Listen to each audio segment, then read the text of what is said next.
कल हमने आर पे थोड़ा सा बेसिक सा काम किया था। यानी कुछ नंबर्स को हमने उस पर डिफरेंट ऑपरेशन परफॉर्म किए थे, एडिशन सब्ट्रैक्शन वगैरह की थी। वेरिएबल हमने क्रिएट किया था दो फंक्शन के ज़रिए से, स्कैन और सी फंक्शन से, कि अगर आपने एक data small size data enter करना है तो आप इन दो फंक्शन के ज़रिए से बड़ी बड़ी आसानी से डाटा एंटर कर सकते हैं। तो इससे पहले हमने आर सेशन पे डिस्कस किया था कल। आज हम आर वर्क स्पेस और उसके बाद बाकी चीज़ों पे काम करेंगे। तो आप आर में जब भी कोई सेशन स्टार्ट करते हैं, जब भी आप आर को ऑन करते हैं, तो उसमें आपने जितना भी काम किया होता है वो यूँ समझ लें कि कंप्यूटर की मेमोरी में, रैम में सेव हो रहा होता है। ठीक है, तो अगर मैं इसे रीड करूं तो बेसिकली हम क्या कह रहे हैं, objects that are created during an R session are held in memory. कि जितने भी ऑब्जेक्ट आप क्रिएट किए हैं अपने आर में, वो सारे के सारे मेमोरी में सेव हो जाते हैं, हेल्ड हो जाते हैं, स्टोर हो जाते हैं। ऑब्जेक्ट्स क्या हैं अभी हमने कंप्लीट नहीं से पढ़ा, लेकिन क्वेश्चन आगे के व्हाट इज ऑब्जेक्ट। तो आर में आप जो कुछ भी क्रिएट करेंगे, मसलन हमने डाटा एंटर किया, एक्स वेरिएबल बनाया, वाई वेरिएबल बनाया, रिजल्ट्स आए, ग्राफ बना, फंक्शंस बनाए, ये ऑब्जेक्ट कहलाते हैं। ठीक है, आसानी के लिए हमने इसे वेरिएबल कह दिया, लेकिन वो बेसिकली एक ऑब्जेक्ट है। तो ये जितने भी ऑब्जेक्ट हैं ये मेमोरी में सेव होंगे। The collection of objects that you currently have is called the work space. यानी आपने आर सेशन स्टार्ट किया, डिफरेंट ऑब्जेक्ट्स आपने क्रिएट किए, डिफरेंट कमांड्स आपने रन की, उन रन कमांड्स को रन करने से जो ऑब्जेक्ट्स बनेंगे उसे हम वर्क स्पेस कहेंगे। ठीक है, this work space is not save on the disk unless you tell R to do so. यानी वो जो आपने ऑब्जेक्ट क्रिएट किए हैं ये आर में सेव नहीं होंगे, ये कहीं भी सेव नहीं होंगे, क्योंकि अभी करंटली मेमोरी में है। इन्हें आप आपको सेव करना पड़ेगा। This means that your objects are lost when you close R and not save the object, or when R or your system crashes on during a session।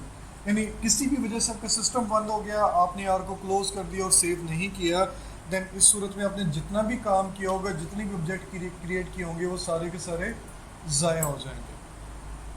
When you close the RGUI क्या था कि जब आपने R का एक program run किया था, वो सारा का सारा RGUI कहलाता था, यानी R ग्राफिकल यूज़र इंटरफेस।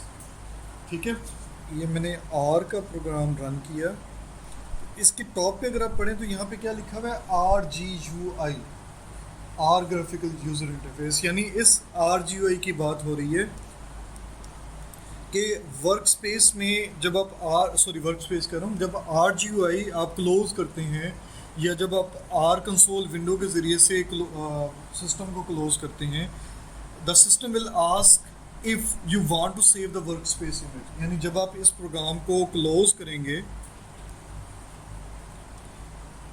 ये मैं से क्लोज कर रहा हूँ, तो आपसे वो एक मैसेज पूछ रहे हैं क्वेश्चन मार्क के साथ कि सेव वर्क स्पेस इमेज, कि आपने अपने इस सेशन में जितना भी ऑब्जेक्ट क्रिएट किए हैं उन्हें सेव करना या नहीं करना।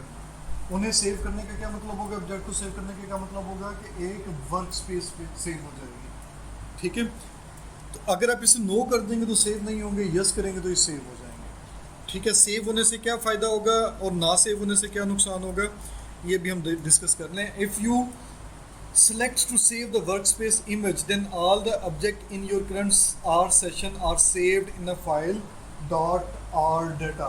यानी जब आप इसे वर्क स्पेस को सेव करेंगे तो एक फ़ाइल क्रिएट हो जाएगी जिसका नाम होगा .r data। ये आपको ग्रीन कलर में नज़र भी आ रहा होगा। ठीक है, विजिबल है ना, यानी इस फाइल का नाम होगा। This is a binary file located in the working directory of R। अभी हमें वर्किंग डायरेक्टरी का नहीं पता, और लेकिन अगर आप थोड़ा वर्ड पे गौर करें तो ऐसा ही डायरेक्टरी, ऐसा फोल्डर जिस पे आप करंटली काम कर रहे हैं, जो करंटली एक्टिव है, जो आर सेशन में यूज़ हो रहा है, वो आपकी करंट वर्किंग डायरेक्टरी कहलाएगा। ये बाइनरी फाइल आम तौर पर उस वर्किंग डायरेक्टरी में सेव होती है, which is by default the installation directory of the R. यानी ये जो वर्किंग डायरेक्टरी है आम तौर पर ये वही होती है जहाँ पर आपने आर को इंस्टॉल किया है, लेकिन आप इसे चेंज भी कर सकते हैं। ठीक है, during your R session you can also explicitly save the workspace image और उसके लिए आपको क्या करना पड़ेगा, यानी आपके पास एक अल्टरनेटिव वे भी है कि आप आर में फाइल में जाएं और सेव वर्क स्पेस कर दें, और या फिर आप सेव डॉट इमेज का फंक्शन यूज़ कर लें। ठीक है, यानी आपके पास एक ऑप्शन क्या है कि आप आर के प्रोग्राम को क्लोज करें तो आपसे पूछेगा वर्क स्पेस सेव करनी है या नहीं करनी। दूसरा क्या है कि आप आर में उसे क्लोज ना करें, फाइल में जाएं और सेव वर्क स्पेस के ऑप्शन को चूज़ कर लें। तीसरी ऑप्शन है कि आप उसकी कमांड भी मौजूद है, सेव डॉट इमेज वाला फंक्शन यूज़ कर लें, तब भी वर्क स्पेस आपके पास सेव हो सकती है। तो इस वक्त मैंने आपको एग्जांपल के तौर पे जो दिया हुआ है सेव डॉट इमेज के नाम से किया हुआ है, कि जैसे ही आप सेव डॉट इमेज और उसके साथ ब्रैकेट पुट करेंगे तो जो करंट वर्क स्पेस है, यानी जितने भी ऑब्जेक्ट्स हैं करंट सेशन में, वो सारे के सारे आर डाटा फाइल में सेव हो जाएंगे। और वो कहाँ पे सेव होंगे, जो आपकी वर्किंग डायरेक्टरी है। ठीक है, अब हम ये देखना चाह रहे हैं कि कैसे काम करते हैं। तो मैं यहाँ पे लिखता हूँ सेव डॉट इमेज और ये ब्रैकेट। ठीक है, एग्जैक्टली जैसे पीडीएफ में लिखा नज़र आ रहा था। इसे मैंने एंटर किया, बज़ाहिर कुछ नहीं हुआ। ठीक है, बज़ाहिर कुछ नहीं हुआ, लेकिन वर्क स्पेस सेव हो चुकी है। अब हम उसे चेक करना चाह रहे हैं। ठीक है, तो उसके लिए हमारे पास कुछ ऑप्शंस हैं। अब देखिए यहाँ पे एक तो सेव वर्क स्पेस और लोड वर्क स्पेस की ऑप्शंस हैं। ठीक है, इसी तरह से चेंज डायरेक्टरी की ऑप्शन भी है, लेकिन अभी हमें डायरेक्टरी चेंज नहीं करनी। अभी हमें ये देखना है कि हमारी वर्किंग डायरेक्टरी क्या है। तो उसकी कमांड है गेट डब्ल्यू से वर्किंग और डी से डायरेक्टरी, गेट वर्किंग डायरेक्टरी।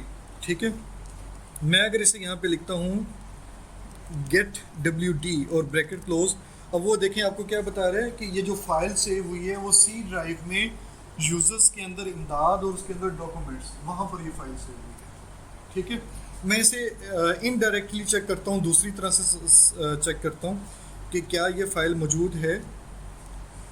तो इस वक्त अगर आप देखें ये डॉक्यूमेंट्स, ये बेसिकली वही पाथ बनता है डॉक्यूमेंट्स का, और उसमें ये फाइल क्रिएट हुई है .r डाटा। इस फाइल को आप डबल क्लिक कर लें या लोड कर लें, दोनों सूरतों में आपने अगर पहले भी काम किया हुआ है, वेरिएबल क्रिएट किए हुए हैं, कैलकुलेशन की हुई है, उन तमाम के ऑब्जेक्ट्स आपके पास अवेलेबल हैं। अगर आप रिकॉल करें तो कल हमने एक काम किया था कि एक कमांड लिखी, उसमें एरर आ गई। उस कमांड को रीराइट करने की बजाय हमने क्या किया था, कीबोर्ड से अप या डाउन एरर, अप से आप प्रीवियस जो यानी रिसेंट मोस्ट जो आपने कमांड यूज़ की होगी वो लोड हो जाती है, वो सामने आपको नज़र आ जाती है। दूसरी दफ़ा प्रेस करेंगे तो उससे पहले वाली कमांड आ जाएगी। डाउन करेंगे तो करंट की तरफ आप जाते जाएंगे, जो भी यानी एक बैक साइड पर और एक लेफ्ट साइड पर। अब इसमें बेसिकली क्या हो रहा था, कमांड लोड हो रही थी। अब हम थोड़ा डिफरेंट डिस्कशन कर रहे हैं। अब हम ये कह रहे हैं कि आपने जितनी भी कमांड टाइप की थी उन तमाम को आप किसी फाइल में सेव करना चाह रहे हैं। एक वे तो ये था कि आप उन तमाम कमांड्स को कॉपी करें और नोटपैड या वर्ड फाइल में पेस्ट कर दें, लेकिन उसमें कुछ टेक्निकल प्रॉब्लम आ सकती है, स्पेशली अगर आप उसे वर्ड फाइल में कॉपी करें। हमने आर ही की हेल्प से आर ही के फॉर्मेट में यूँ समझ लें कि उन फाइल को सेव कर दिया, और जब भी आप आर को चलाएंगे वो डायरेक्टली आपके पास अवेलेबल होगी। मैं इसे थोड़ा सा करके भी दिखा देता हूँ।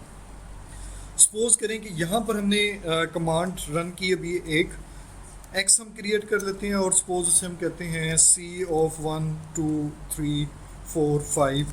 ये डाटा हमने जनरेट कर लिया, सम ऑफ एक्स ले लिया, मीन ऑफ एक्स ले लिया।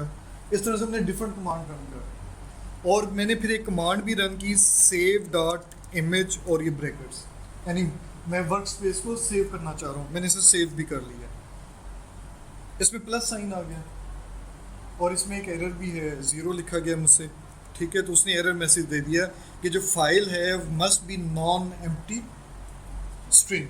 तो उसे उसने यानी यहाँ पर एक टेक्निकल एरर है, तो मैं इसे दोबारा टाइप करता हूँ, save dot image bracket start और ब्रैकेट क्लोज, एंटर किया, आपके पास कोई मैसेज नहीं आया।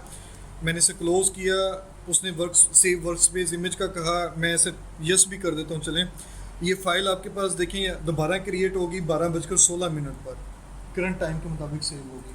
ठीक है, मैं आर को दोबारा चलाता हूँ अब। ठीक है, यहाँ पे मैं एक्स टाइप करता हूँ, मैंने हालांकि दोबारा एक्चुअली होना क्या चाहिए था कि मुझे एक्स का वेरिएबल दोबारा क्रिएट करना चाहिए था, मुझे क्रिएट नहीं करना पड़ा। ये ऑब्जेक्ट हमारे पास ऑलरेडी अवेलेबल है। मैं कमांड्स देखता हूँ, देखें ये डिफरेंट कमांड्स जो मैंने रन की थी वो भी अवेलेबल है, यानी उस सेशन में मैंने जो कुछ भी किया वो सारा का सारा यहाँ पर अवेलेबल है। अच्छा, इसमें कुछ पुरानी कमांड भी हैं, तो इसका मतलब है कि इससे पहले भी डॉट आर डाटा की फाइल मेरे पास सेव थी, तो उसके साथ ये अपेंड हो गई, यानी प्रीवियस आउटकम भी हैं और करंट सेशंस के आउटकम भी इसमें सेव हैं। वो आप सेव करते जाएंगे सेम फाइल पे, तो वो आपके पास आते जाएंगे। ठीक है, मिसाल के तौर पर हम एक और काम कर लेते हैं, हम log ऑफ x ले लेते हैं, स्क्वायर रूट ऑफ x ले लेते हैं। ठीक है, इसी तरह से x minus mean of x कर लेते हैं। कल हमने काम किया था डेविएशन फ्रॉम मीन, ये सिंपल डेविएशन फ्रॉम मीन है। ठीक है, मैं इसे क्लोज करता हूँ और सेव कर देता हूँ। अब दोबारा इसे ओपन करते हैं, देखते हैं कि क्या ये अवेलेबल हैं। ठीक है, देखिए, ठीक है, और इवन उससे प्रीवियस वाली भी अवेलेबल है। क्योंकि मैंने कोई फाइल नेम चेंज नहीं किया, मैंने पाथ चेंज नहीं किया, तो करंट और प्रीवियस जितनी भी सेशंस में थी वो सारी की सारी, क्योंकि देखिए जब आपने वर्क फाइल लोड की तो बेसिकली क्या हुआ कि प्रीवियस सेशन जो आपने सेव किया था उसमें जो कुछ था वो सारा सेव हो गया। अब जब आप दोबारा सेव करेंगे नया सेशन बन गया, उस नए सेशन में आपने जो नया काम किया और जो पुराना ऑलरेडी लोड हुआ था वो भी सेव हो जाएगा। ठीक है, अच्छा, अब इस तरह की प्रॉब्लम से बचने के लिए एक वे ये है कि आप सेव डॉट इमेज में कोई इस तरह की कमांड लिख दें। इसका फ़ायदा क्या होगा कि आप फाइल को किसी और जगह पे सेव करना चाह रहे हैं। मैं चाहता हूँ कि फ़ाइल जो है वो यूज़र इमदाद डॉक्यूमेंट में सेव ना हो, बल्कि वो डी ड्राइव में कहीं और पे सेव हो, मैं वो भी कर सकता हूँ। तो उसके लिए मुझे क्या करना होगा, देखें, save dot image bracket double comma D colon back slash, और सपोज मैं कहता हूँ डॉट और डाटा।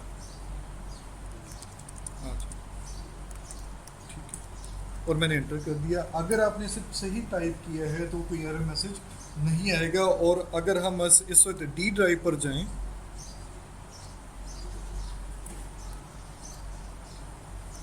तो देखें डी ड्राइव पर डॉट आर डाटा जो अभी 12:18 पे क्रिएट हुई है, ये बिल्कुल। अब इसमें वो तमाम चीज़ें होंगी जो इस सेशन का में आपने क्रिएट की हैं, लेकिन अब हमने इसे डिफरेंट जगह पे सेव कर दिया। यानी ये ज़रूरी नहीं है कि आपने उसे वर्किंग डायरेक्टरी में सेव करना है, आप चाहें तो उसे किसी और जगह पे भी सेव कर सकते हैं। उसका वे क्या होगा कि आपको इस तरह का एक पाथ देना पड़ेगा। ये पाथ शायद हमने पहले भी कहीं डिस्कस किया था, अगर नहीं किया तो भी दोबारा फिर हम इसे डिस्कस कर लेते हैं, नेक्स्ट टॉपिक में भी आ रहा है। यानी आप जो है उसे लोकेशन बताएंगे कि सिस्टम में किस जगह पर इस फाइल को सेव करना है। तो यहाँ पर मैं क्या बता रहा हूँ कि सी ड्राइव के अंदर प्रोग्राम फाइल्स के अंदर आर के अंदर एक फोल्डर है R-3.5.1, और उसके अंदर एक बिन का फोल्डर है, उसके अंदर जाकर सेव करना है। आप चाहें तो यहाँ अपनी मर्जी का पाथ दे सकते हैं और ये हमेशा डबल कोट्स के दरमियान आएगा। आप फॉर एग्जांपल जैसे मैंने डी लिखा, डी कॉलम स्टैट 414 और फिर डबल बैक स्लैश और उसके बाद for example R data dot R data और डबल कोमा बंद कर दें, तो ये आपके पास फाइल जो है वो सेव हो जाएगी। जो मेरे ख्याल में ज़्यादा आसान वे, फाइल में से भी कोई डाटा ले सकते हैं ऑलरेडी जो सेव हो गया। जो आर डाटा की बात कर रही हैं, हाँ वो हम कर सकते हैं फाइल। और यहाँ पे सेव वर्क स्पेस, तो सेव वर्क स्पेस भी आपको यही हेल्प करती है। देखें यहाँ पर आप उसका पाथ चूज़ कर लें, आप कहते हैं कि जी आपने उसे ई ड्राइव में सेव करना है, ई ड्राइव के अंदर फलां फोल्डर है उसमें सेव करने, सेव कर दें, वो सेव हो जाएगा। मैं फ़िलहाल इसे जो है ना ये टेम्प के नाम से मैंने एक फ़ोल्डर बनाया हुआ है, यहाँ पे मैं इसे सेव करता हूँ। तो देखिए उसने ऑटोमेटिकली फाइल पाथ भी दे दिया। जे ड्राइव के अंदर डाउनलोड्स के अंदर आपने इसे सेव करने हैं डॉट आर डाटा के नाम से। अगर आपको कमांड याद है तो आप कमांड के ज़रिए से कर सकते हैं, पाथ दे दें, यानी टाइप ही करना पड़ेगा। अदरवाइज़ आप सेव डॉट इमेज फाइल में जाकर आप कर सकते हैं सेव वर्क स्पेस। और अगर आपने इसे लोड करना हो तो लोड भी कर सकते हैं। आप कहते हैं कि मैंने जो है जो माई डॉक्यूमेंट में वर्क स्पेस है उसे लोड करना है, तो आप लोड वर्क स्पेस में जाएंगे, डॉक्यूमेंट्स में जाएंगे और यहाँ से डॉट आर डाटा लोड कर लेंगे। अब उस फाइल में जो भी इमेज थे वो सारे के सारे लोड हो जाएंगे। और यहाँ पे बेसिकली अब कमांड क्या यूज़ हुई है, लोड की। लोड का मतलब है वर्क स्पेस लोड होगी और उसके अंदर ब्रैकेट में आपने वही पाथ देने हैं जो सेव डॉट इमेज करते हुए आपने पाथ दिया और उसी स्टाइल से देना। आपके पास वो रिक्वायर्ड इमेज है, लोड हो जाएगा। यानी दो तरह से चीज़ें काम कर रही हैं ना, कि अगर वर्किंग डायरेक्टरी में आपके पास डॉट आर डाटा फाइल है तो उसके अंदर जितने भी ऑब्जेक्ट्स होंगे वो आर को स्टार्ट करने पे ऑटोमेटिकली लोड हो जाएंगे। अगर आपने डॉट आर डाटा फाइल यानी वर्क स्पेस फाइल कहीं और सेव की है देन आप उसे लोड कमांड के ज़रिए से या लोड वर्क स्पेस के ज़रिए से लोड कर सकते हैं, एक्टिव कर सकते हैं अपनी करंट सेशन के लिए। ठीक है। If you have saved a workspace image and you start R the next time, यानी आपने workspace सेव कर ली, आप R को दोबारा स्टार्ट कर रहे हैं, नेक्स्ट टाइम स्टार्ट कर रहे हैं, अगले दिन स्टार्ट कर रहे हैं, it will restore the workspace. यानी वर्कस्पेस में जो कुछ भी ऑब्जेक्ट थे वो सारे के सारे आपके पास अवेलेबल होंगे काम करने के लिए। आप उसे वहीं से स्टार्ट कर सकते हैं जहाँ पे आपने उसे एंड किया था। So all your previous saved objects are available again. जितना भी आपने ऑब्जेक्ट्स क्रिएट किए थे वो दोबारा काम करने के लिए आपके पास अवेलेबल हैं और आप चाहें तो उन्हें कमांड के ज़रिए से या फाइल और उसमें वर्कलोड स्पेस में लोड वर्क स्पेस में जाकर लोड भी कर सकते हैं। तो यही चीज़ें जो मैंने अभी आपसे सारी डिस्कस की थी पाथ के हवाले से, वो अब दोबारा से यहाँ पे डिस्कस की हुई हैं कि सेव डॉट इमेज के अंदर जो पाथ है बेसिकली वो पाथ आपने कैसे मेंशन करना होता है। ठीक है। एक पाथ जो है वो विंडो में जो आप यूज़ करते हैं वो गालबन आप यही वाला पाथ यूज़ करते हैं, ये पाथ आप यूज़ नहीं करेंगे। यानी अगर मैं फॉर एग्ज़ाम्पल किसी फोल्डर में जाता हूँ, किसी भी फोल्डर को ओपन करता हूँ, जैसे माई करंट वर्क है, इसके अंदर अब देखिए यहाँ पे पाथ क्या आ रहा है, D/my करंट वर्क। ठीक है। अगर मैं फोल्डर के अंदर कोई और फोल्डर ओपन करता हूँ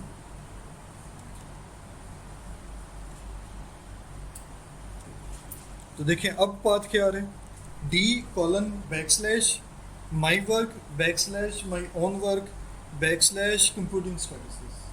ठीक है।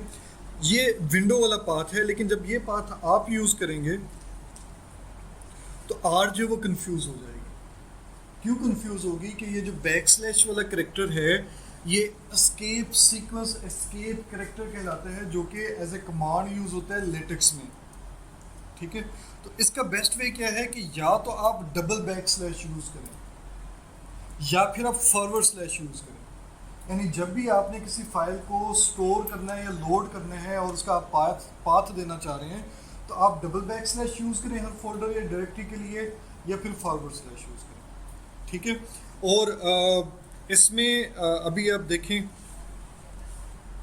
हमने इसे भी रीड भी किया था, गेट WD, ये आपको करंट वर्किंग डायरेक्टरी बता देगा। आप चाहें तो इसे चेंज भी कर सकते हैं, दोनों ऑप्शन आपके पास हैं।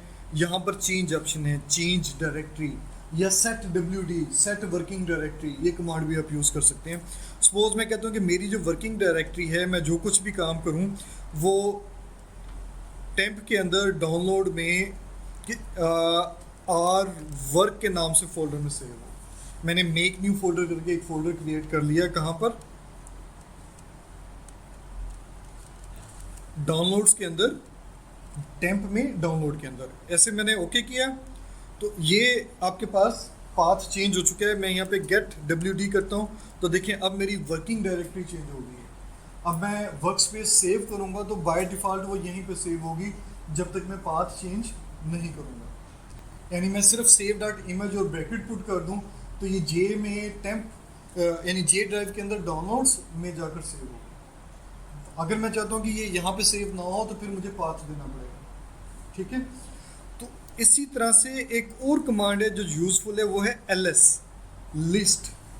यानी वर्क स्पेस में जितने भी ऑब्जेक्ट इस वक्त अवेलेबल हैं उनकी अगर आपने लिस्ट देखनी है तो वो आपके पास अवेलेबल होगी। आपके पास सिर्फ एक ही ऑब्जेक्ट अवेलेबल है, x। ठीक है। यानी x के अलावा आपने कोई और ऑब्जेक्ट नहीं बनाया। ठीक है। अगर कोई और कमांड लिखी है तो ये कमांड्स हैं, ये टेक्निकली ऑब्जेक्ट्स नहीं है। जैसे लॉग ऑफ एक्स आपने फाइंड किया, इसे आपने कहीं सेव नहीं करवाया। अगर सेव करवाया हुआ होता तो फिर वो भी यहाँ पे आपको नजर आ जाता है एक अलग ऑब्जेक्ट। फॉर एग्जांपल मैं mean of x, x minus mean of x को लिखता हूँ डेविएशन, डेव लिख देता हूँ, ठीक है। इसी तरह से sum of square of deviation लिख लेना चाह रहा हूँ, sum of square of dev, ठीक है, that is equal to dev का स्क्वायर, और साथ मुझे इसका सम भी लेना है, ठीक है। डेव में डेविएशन थी, डेविएशन का स्क्वायर लेके सम करेंगे तो क्या बन जाएगा, सम ऑफ स्क्वायर ऑफ डेविएशन। इसे मैं एक अलग वेरिएबल में सेव करवा रहा हूँ, ये कल हमने काम किया भी था, ठीक है। अगर मैं अब लिस्ट वाला फंक्शन यूज करता हूँ तो देखें अब आपके पास ऑब्जेक्ट और भी आ गए, 3 ऑब्जेक्ट, 3 नए वेरिएबल जो आपने बनाए थे वो भी यहाँ पे अवेलेबल है, ठीक है। जब आप इसे सेव करेंगे तो ये भी वर्क स्पेस का हिस्सा बन जाएगा। अब सेट WD और ये गेट WD मैंने आपको भी एक्सप्लेन कर दिया कि अगर आपने वर्किंग डायरेक्टरी चेंज करनी है तो आप सेट WD वाली कमांड यूज़ करेंगे। अगर आपने देखना है कि करंटली आप किस डायरेक्टरी पे काम कर रहे हैं तो आप गेट WD की कमांड यूज़ करेंगे, ठीक है। Get WD mean get working directory, set WD का मतलब सेट वर्किंग डायरेक्टरी, ठीक है। ये हमारे लिए यूज़फुल क्यों हो सकती है कि आपने अपना फाइल, अपना जो भी काम आप करंटली कर रहे हैं आपने उस खास डायरेक्टरी में सेव करना है तो आप उस वहाँ पर आसानी से सेट कर सेव कर सकते हैं। अदरवाइज़ बाद दफ़ा में सर्च करना मुश्किल हो जाता है कि हमने डाटा को, अपने ऑब्जेक्ट्स, फाइल्स को कहाँ पे सेव किया। अगर हमें अपनी वर्किंग डायरेक्टरी का पता होगा तो हमें उसे लोकेट करना रिलेटिवली आसान हो जाता है। हिस्ट्री इन आर, कल हमने एक डिस्कस किया था आर हिस्ट्री, कि आर किन किन स्टेजेस से गुजरी, किन किन अदवार से गुजरी, कब बनी, कैसे बनी, ये उसकी बात नहीं हो रही। हिस्ट्री इन आर इसे हम डिस्कस बाद में करेंगे, ये मुख्तलिफ चीज़ है।